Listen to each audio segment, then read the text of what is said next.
Kidney failure का मतलब है उसका जीएफआर घटना, किडनी का साइज घटना। लेस देन 1% आदमी ही ट्रांसप्लांट तक पहुंच पाता है।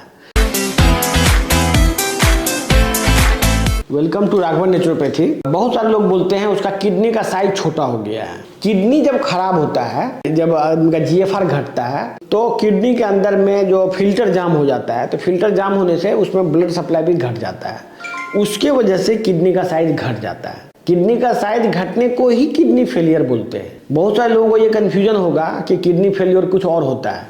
किडनी फेलियर और कुछ नहीं होता है। किडनी फेलियर का मतलब है उसका जीएफआर घटना, किडनी का साइज घटना और किडनी श्रिंक हो जाना, इसी को बोलते हैं किडनी फेलियर। इस बात को बहुत ज्यादा गंभीर बनाने का जरूरत नहीं है। लोग डॉक्टर सब क्या करते हैं, पेशेंट को विश्वास दिलाने के लिए कि भाई आपका किडनी ठीक नहीं हो सकता है, आप जल्दी से ट्रांसप्लांट करा लो, तो उसको विश्वास दिलाया जाता है अलग अलग सोर्सेज से कि किडनी का साइज घट गया, किडनी छोटा हो गया, किडनी में कुछ बचा ही नहीं है, किडनी ठीक कैसे हो जाएगा। ये सब बात उसको बताया जाता है।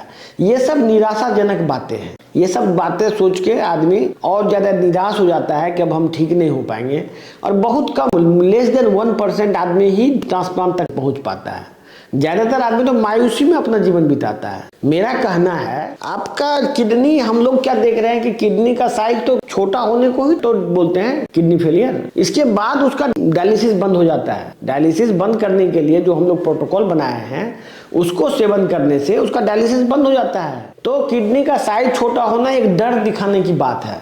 ये बात एक्चुअल में जिसका भी किडनी फेल होता है, सभी का किडनी का साइज छोटा होता है, और उसको रिकवरी होना डिपेंड करता है आप हमारे प्रोटोकॉल को कितना ईमानदारी से फॉलो करते हैं, आप कितना परहेज करते हैं, किस तरह से दवाई खाते हैं, और आप किस तरह से आप अपना आपको ठीक करने के लिए आपका मानसिक स्थिति कैसा है। यदि आपको अपने ऊपर विश्वास है कि हम कभी ठीक ही नहीं हो सकते हैं, तो फिर भगवान भी आपको ठीक नहीं करेगा। आपको बिलीफ होना चाहिए कि हम ठीक हो सकते हैं, हमारा जीवन मेरे हाथ में है। जो व्यक्ति ये समझेगा कि मेरा जीवन मेरे हाथ में है, वही आदमी फिर कोशिश करेगा अपने जीवन को बचाने के लिए, और फिर वो ठीक हो पाएगा। और आज के डेट में जो मेडिकल प्रोफेशन में ये जो मायूसी का माहौल बनाया जा रहा है कि कोई भी बीमारी ठीक नहीं होगा, इसके खिलाफ आपको लड़ना होगा, क्योंकि आप बीमार हैं। आप खुद डिसाइड करेंगे कि हमको क्या करना है, नहीं तो फिर आप मायूसी के दौर में आप फिर ठीक नहीं हो पाइएगा। यदि कोई डॉक्टर बीमारी को ठीक करने में सक्षम नहीं है, तो ये डॉक्टर का फॉल्ट है। डॉक्टर को ये बात सोचना चाहिए अपने में कि भाई हम कैसे ठीक करें इसको। जैसे मैंने सोचा, देखिए मैं खुद एलोपैथिक डॉक्टर हूँ। मैं जब देखा कि मैं एलोपैथिक तरीका से मरीज ठीक नहीं हो रहा है, तो मैंने दूसरा तरीका अपनाया ना। वैसे ही हर एक डॉक्टर कर सकता है ऐसा।